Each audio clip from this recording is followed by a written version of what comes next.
Maria, you were giving us such a wonderful presentation on your work with urban youth ministries, and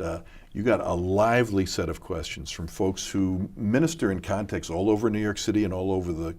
the country, who said, for instance, my church is almost all African American, but it could have been any demographic. We're trying to reach out to other communities that are moving into our neighborhood, but in my own church I find resistances and points of condescension or misunderstanding, and we're having a hard time figuring out how to build bridges. How do you answer pastors who are facing that in contexts all over the country? Okay. Well, I think in order to open the conversation and have a space for dialogue, I think before I was talking about a sense of humility and like kind of not going out and saying, well, I know what this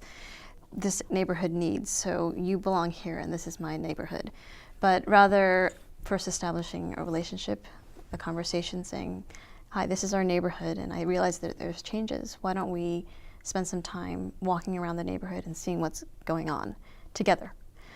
So I referred to a practice that we do at the seminary, which is pray and break bread, which is really kind of committing to getting to know our neighborhood,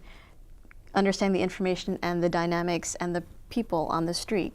getting to know what's going on, and then praying together around what are the issues that are going on in our neighborhood, and that establishing a common bond. I also suggested that, talking around an issue is not helpful, but directly saying, we have some serious issues that we want to respect, that you are young people and that you understand what's fair and what's not fair,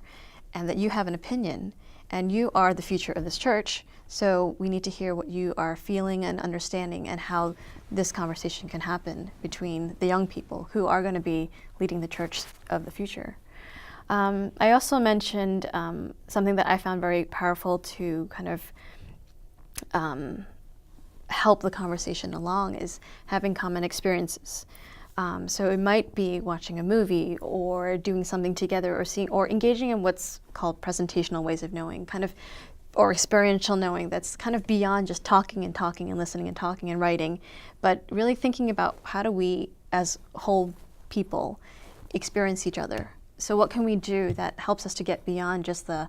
I had this conversation with you, but how do we feel together? How do we do something that is like, I get it, and there's a connection that doesn't always have a word to be put there, but you have that connection, and then the fruit of that is an amazing conversation that helps you to unpack it. So creating some kind of experience that helps to facilitate that can then lead to more fruit. So I think those are just a few suggestions that could help face the issue, but then face it with some kind of productive outcome.